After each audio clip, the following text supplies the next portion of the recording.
Em instantes, Jornal do Boris, com Boris Casoy. Um jornal independente e apartidário. Um sobrevoo pelos principais fatos do Brasil e do mundo. Política, economia, cultura e esporte todas as manhãs. O Jornal do Boris começa daqui a pouco, às 8 horas. Enquanto isso, você que assiste pelo YouTube, não deixe de se inscrever no canal. Deixe seu like nos vídeos, seus comentários e lembre-se de ativar o sininho para ser notificado sempre que postarmos um novo vídeo, com as análises precisas de Boris Casoy sobre os temas mais importantes do noticiário. Para você que acompanha pelo Facebook, curta a página oficial e deixe seus amigos bem informados, compartilhando sempre nosso conteúdo diário. No Twitter, o perfil oficial de Boris Casoy é o @bcasoyoficial. O Jornal do Boris começa já, às 8 em ponto. Você está convidado também a seguir o perfil oficial no Instagram, buscando por @Jornal do Boris Verdade. Lá você encontra fotos raras, objetos antigos da coleção particular de Boris Casoy e fica por dentro do cotidiano deste jornalista com mais de 60 anos de carreira.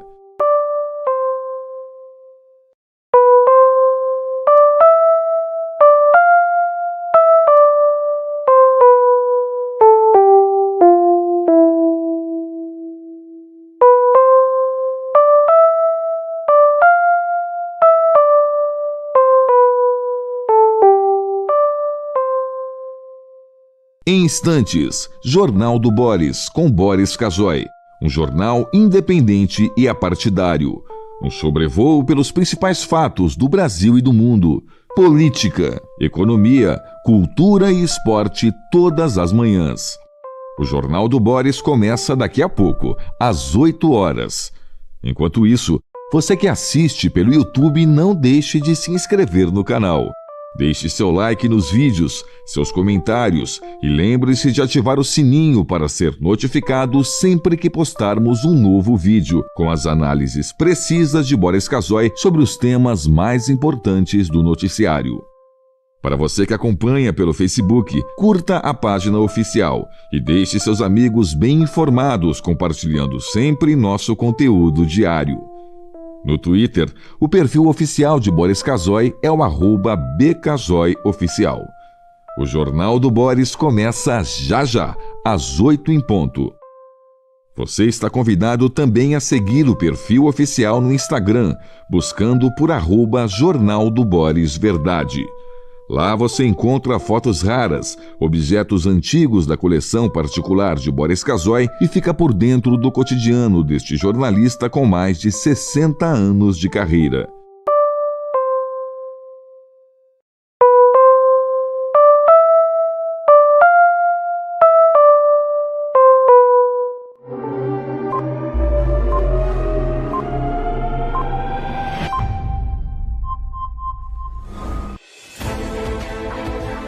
A partir de agora, passando a limpo as notícias do dia no Brasil e no mundo, está no ar o Jornal do Boris.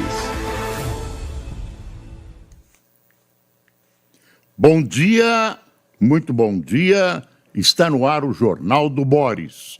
O Jornal do Boris é um sobrevoo pelos principais acontecimentos do Brasil e do mundo a partir das primeiras páginas dos jornais. É evidente que o principal assunto são relacionados, os principais assuntos, ao tarifaço imposto pelo presidente norte-americano Donald Trump ao Brasil.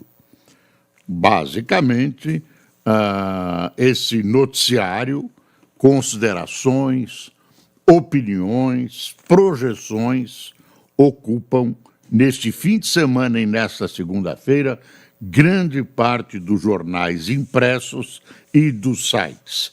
E não poderia ser de outra maneira, porque isso envolve gravemente a economia brasileira, com consequências nos nossos empregos, na nossa indústria, na nossa agricultura, enfim, todo tipo de produção, toda uma cadeia da economia. O prejuízo é muito grande. Ontem à noite, no Palácio da Alvorada, reuniu-se uma parte importante do governo convocada pelo presidente Lula.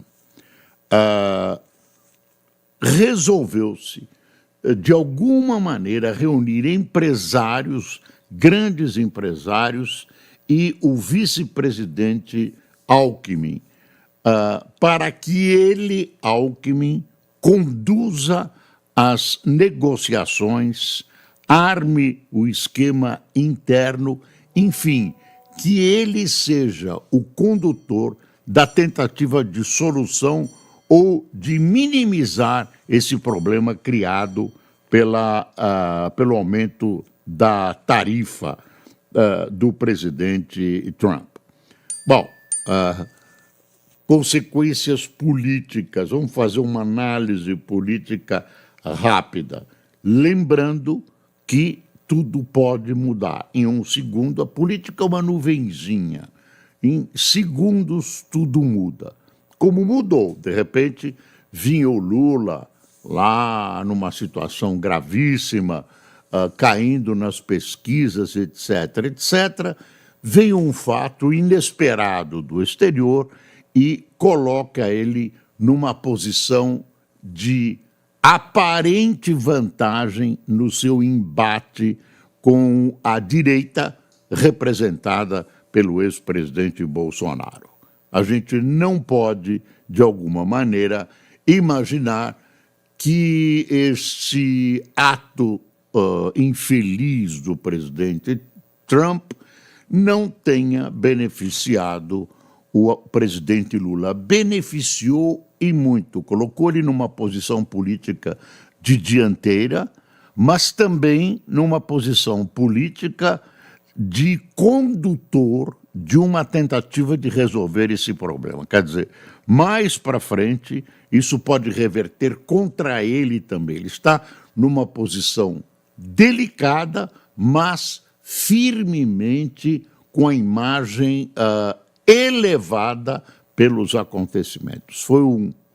Na verdade, se o presidente Trump quis, de alguma maneira, privilegiar a direita, leia-se o presidente Bolsonaro, foi um extraordinário tiro no pé, porque a direita perdeu, está tentando se recuperar do soco que levou, enquanto isso, o presidente Lula começa uma batalha de comunicação. Tem aí uma batalha de comunicação entre o presidente Lula e a direita, entre o PT e a esquerda, enfim, os polos todos, né, que estremecem negativamente a política brasileira, se pegando pela internet, na tentativa de conquistar as pessoas, né, de Lula tentando pôr a culpa na direita, a direita tentando pôr a culpa em Lula. Aqui, entre nós,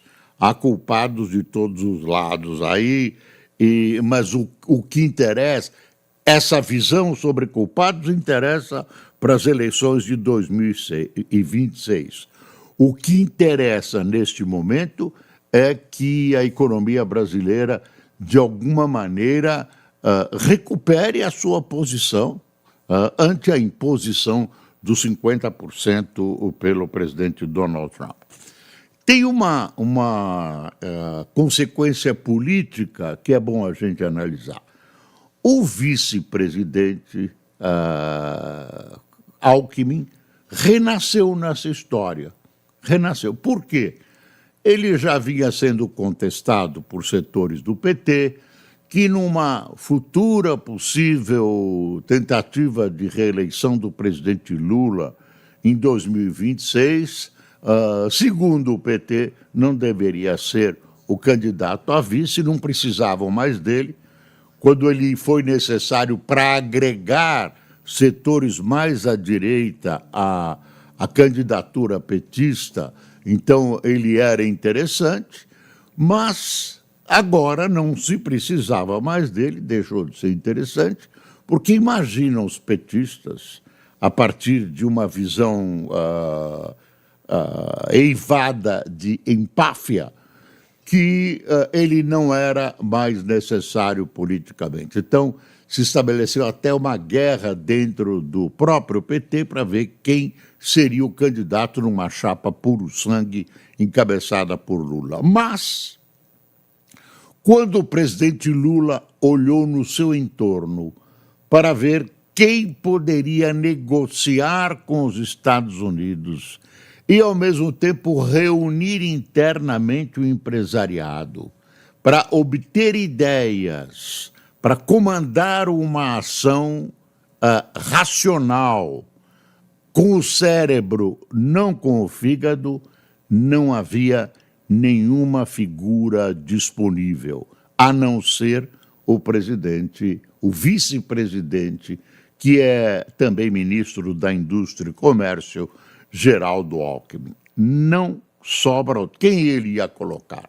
A dona Gleisi, para negociar com os nossos empresários e com o governo americano, o Lindenberg Farias, para negociar com o presidente Trump, com o Departamento de Estado e com o empresariado, banqueiros brasileiros, etc., etc., quem é que ele escolheria?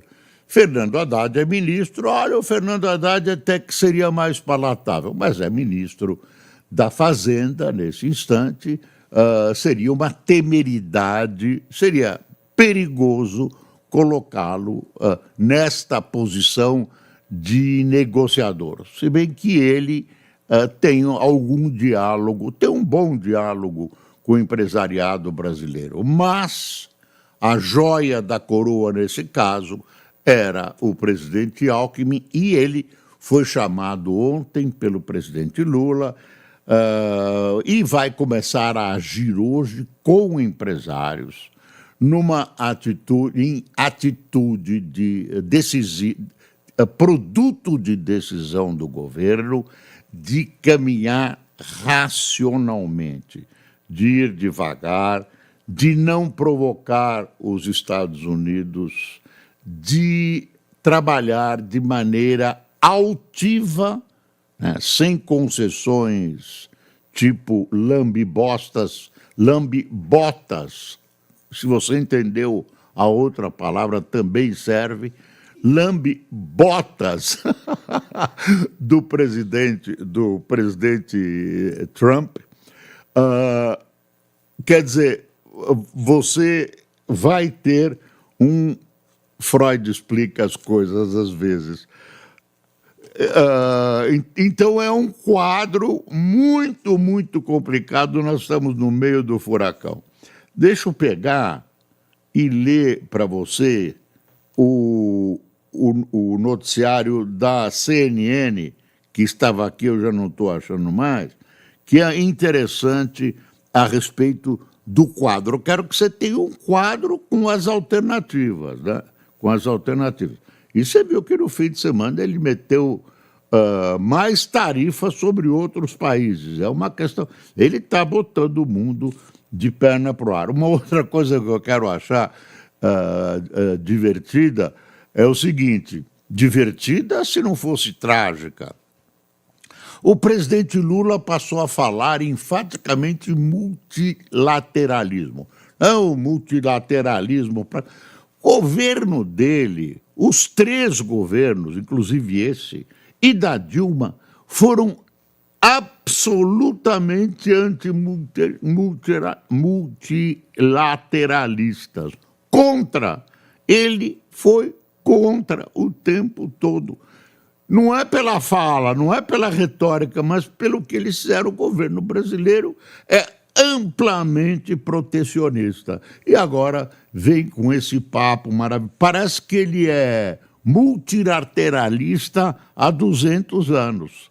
Toda a política dele é produção nacional, vamos produzir bases flutuantes para Petrobras, vamos produzir navios, indústria, tudo isso é bem protecionista. Agora, ele, nessa a competência que ele tem de mudar as suas posições, de repente ele engata essa defesa do multilateralismo. Vale a pena a gente consignar isso. Deixa eu ver o noticiário, o resumo da CNN. Os últimos ajustes da regulamentação da reciprocidade às tarifas impostas pelos Estados Unidos foram debatidos por integrantes do governo na noite deste domingo, em reunião de última hora convocada pelo presidente Lula no Palácio da Alvorada. A expectativa é que o decreto seja publicado na terça-feira, amanhã. O encontro e o prazo previstos para a publicação do texto, em resposta às tarifas de Donald Trump, foram adiantados pelo vice-presidente Geraldo Alckmin. É que já existe um texto aprovado, acho que em abril, de reciprocidade, mas precisa ser regulamentado. É disso que se está falando. Durante a agenda em São Paulo, ele afirmou que teria que voltar a Brasília porque foi convocado por Lula. A avaliação no Planalto é que alguns adendos, além da aplicação direta de novas alíquotas, podem ser incluídos no decreto. Os detalhes, no entanto, são mantidos sob sigilo para evitar reações antecipadas de empresas ou países atingidos. Outra consequência política que não pode ficar de fora, voltando à vaca fria, é o seguinte: o governador Tarcísio de Freitas foi apanhado em cheio. As perspectivas de uma possível candidatura dele à presidência da República foram por água abaixo neste momento. Neste momento, porque se fere uma batalha de imagem, etc., porque ele, quer dizer, além das suas vinculações, mais ou menos, com Bolsonaro, e ele é um apoiador do presidente Trump, apareceu com aquele bonezinho e tudo. Então, o quadro dele, antepondo-se uma possível candidatura do presidente Lula, fica bem desfalcado de razões e de uma base mais sólida de opinião. Perdeu também por enquanto. Lula venceu por enquanto. Agora o Bolsonaro vem com uma história de que se você conseguir aprovar a anistia, as coisas serão solucionadas. Não é bem assim, né? O Brasil não pode se submeter a buscar aprovar coisas ou fazer coisas em função de uma ameaça dessa. Somos um país, né, com caráter que não pode ser violentado dessa maneira. O presidente americano exige. Então, temos que procurar uma solução com ele, negociada, através do Itamaraty, através do Geraldo Alckmin, do empresariado, etc., etc., conversando também com o empresariado americano, que teve amplos setores prejudicados por essa decisão do Trump, né, para levar tudo para uma conclusão positiva, para minimizar os efeitos de tudo isso, etc., etc. Tem outra coisa aqui, Barroso. Aí vem o STF. O presidente do STF, o ministro Luiz Roberto Barroso, quebrou o silêncio neste domingo e disse que a tarifa de 50% aplicada ao Brasil pelo presidente dos Estados Unidos, Donald Trump, é baseada em uma compreensão imprecisa dos fatos. E aí ele faz uma análise, defende defende o STF e se manifesta. Passada a reação inicial, diz ele, considero de meu dever, como chefe do Poder Judiciário, proceder à reconstituição serena dos fatos relevantes da história recente do Brasil e, sobretudo, da atuação do Supremo Tribunal Federal, que também é atacado, claro, na tal carta do presidente Trump. Que mais aqui? PGR versus Bolsonaro. Olha aí. Procurador-Geral da República, Paulo Gonet, deve pedir nesta segunda-feira, dia 14, a condenação do ex-presidente Jair Bolsonaro por liderar uma tentativa de golpe de Estado no país. As alegações finais sobre o núcleo primeiro da ação penal serão enviadas ao STF, Supremo Tribunal Federal. Essa é a etapa anterior ao julgamento do mérito pela primeira turma da Corte. Aí tem outra notícia aqui. A presidente da Comissão Europeia, Ursula von der Leyen, disse neste domingo que a União Europeia suspenderá contramedidas contra os Estados Unidos até o início de agosto. Ela acrescentou que o bloco continuará a preparar opções de resposta. A declaração ocorre após o anúncio de Trump sobre imposição de tarifas de 30% sobre produtos importados da União Europeia e do México. Atualmente, os Estados Unidos impõem uma tarifa de 50% sobre produtos de aço e alumínio da União Europeia, além de 25% sobre o setor automotivo e uma taxa de 10% sobre quase todos os outros produtos. Que o Trump coloca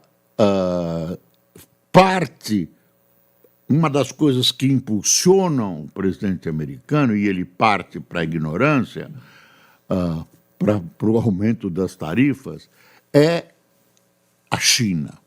Então, ele vê a China conquistando passo a passo espaços dos americanos.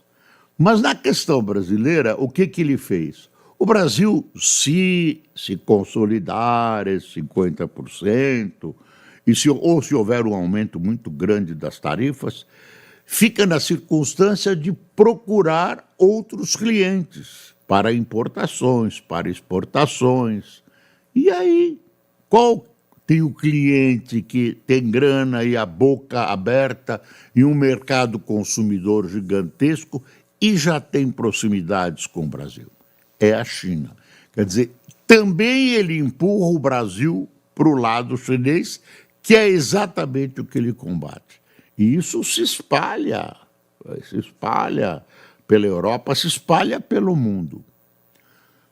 Deixa eu te dar uma notícia importante que ainda carece de confirmação. Existe uma informação de que o presidente Trump deve fazer o anúncio importante ainda hoje. Deve ser à noite, pode ser à tarde, eu não sei. As diversas versões que circulam dizem que esse anúncio ou diz respeito a armas para a Ucrânia, porque você vê que o Trump, depois de namorar o presidente russo Putin, está se afastando do Putin. Ele confiou no Putin. Ele é a única pessoa sobre a face deste planeta que confiou no presidente Putin e se estrepou, porque o presidente nem quer a paz na Ucrânia, nem cumpriu os pequenos compromissos assumidos num telefonema com ele, pequenos, grandes compromissos, e ele foi simplesmente colocado de lado. O presidente Putin desconhece Trump. Então, o Trump realmente está bravo com o Putin, quer dizer, poderá anunciar, falaram até em tarifa de 500% para cima da Rússia, e também de um rearmamento muito forte da Ucrânia. enfim, equipamentos até hoje não entregues para a Ucrânia. Tem todo tipo de especulação, mas existe essa informação que o Trump deve fazer um pronunciamento esta noite. Deixa eu ir mostrando para você os jornais. Trump levou uma bruta vaia ontem no estádio onde se feriu em Nova Jersey a final do Campeonato Mundial de Clubes. Está aqui o capitão da equipe inglesa do Chelsea, que surpreendeu, está aqui, ó, surpreendeu o PSG e ganhou o Mundial, ganhou de 3-0. No entanto, para chateação dos corintianos, o Corinthians perdeu, foi 2-1 para o Bragantino, em pleno estádio corintiano, e também o São Paulo, no sábado, perdeu para o Flamengo, 2-0. Todos os times em crise. Aí, tarifaço de Trump ameaça aumento de exportações das indústrias para os Estados Unidos. Deixa eu mostrar os outros antes que seja tarde. Crise da tarifa causa abalo em plano de candidatura presidencial de Tarcísio. O Tarcísio fez uma outra bobagem, propôs que o Bolsonaro fosse o negociador com os Estados Unidos, que o passaporte dele fosse devolvido. Quando perguntado, o Tarcísio disse: eu assinei alguma coisa? Tem algum papel? Olha, se ele fez isso, foi de uma ingenuidade a toda a prova. Ele pode ser anjo numa igreja qualquer aí, que vai ser bem aceito depois dessa crise de ingenuidade que ele teve. Importação de bens da China cresce 22% no semestre e responde por 26,3% do total. Tá vendo? Já a China vem vindo. Isso não tem nada com o que está acontecendo em termos de tarifa. Protecionismo afasta recurso estrangeiro de países emergentes. Tá vendo? A Folha aborda um assunto interessante. A cada hora, 100 pessoas morrem no mundo de causas ligadas à solidão.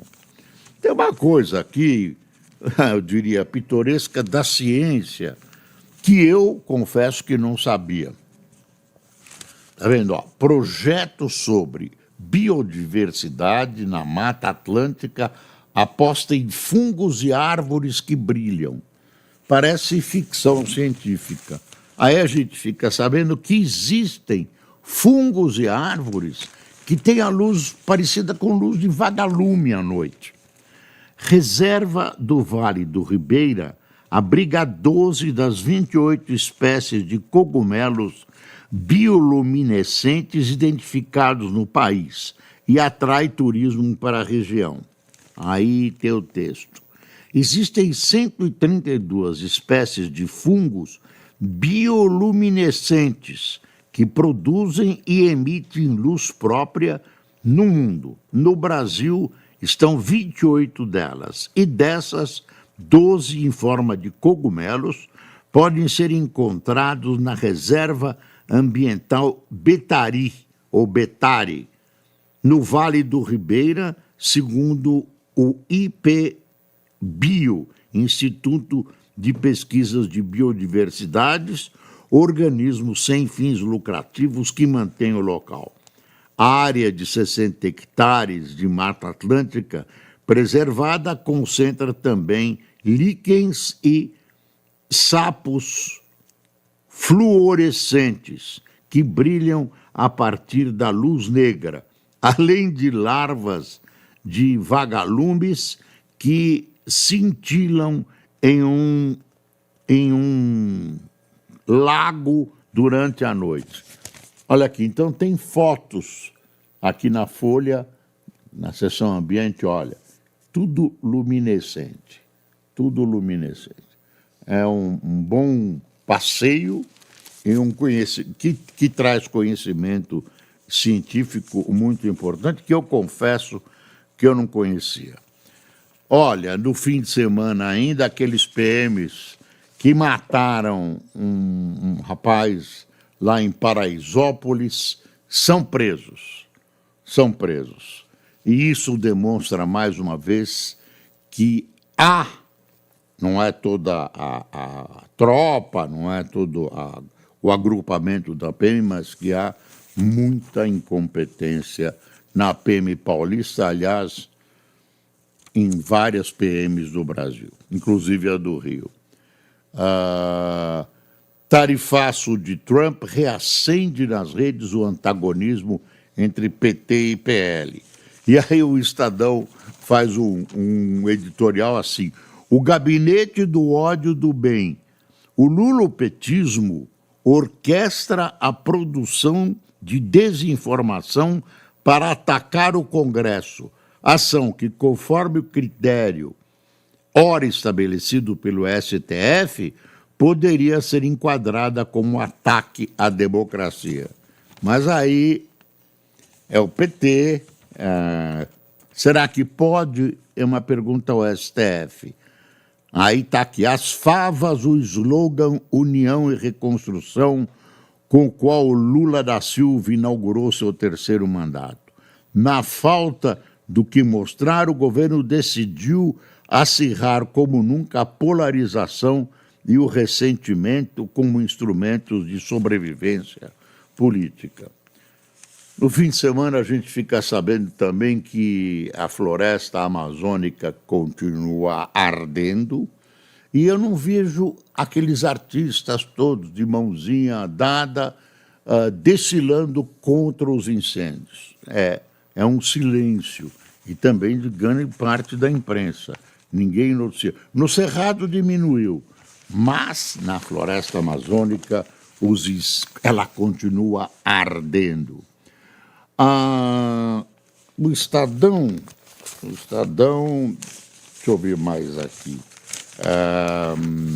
Tarifaço afetará a PIB do Brasil. Especialistas dizem como reagir.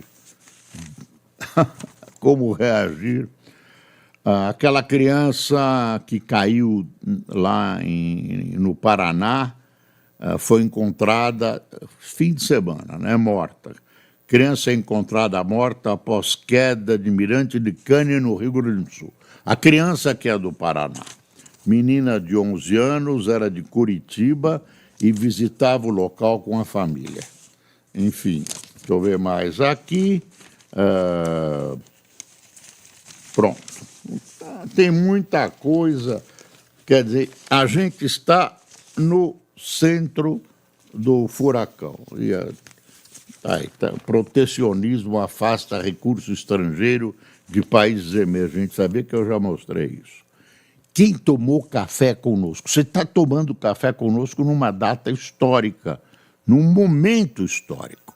Está aqui Lia Zarpelão, Roberto Anderley, Cláudio Leite, Mauro Aparecido, Marcelo Campos, Edilson Prado, o Alelson Alexander, Alberto Fequete, Norma Frari, Sérgio Barros, Alex Basílio, Everton Caseiro, Anchieta Moreira, Luiz Borges, de Mateus Leme, Minas Gerais, Tereza Bruno, de Telêmaco Borba, Paraná, Lena Pires, de Salvador, e Fabiane Neres, de Porto Seguro. Você que nos acompanha no Brasil e no exterior, muito obrigado. Vem uma onda de frio aí também, os jornais estão anunciando, eu não tenho detalhes ainda, pelo menos eu não os observei. E quero que você esteja conosco amanhã, é um grande prazer ter você em todas as nossas plataformas, lembrando que é preciso passar o Brasil a limpo. Bom dia.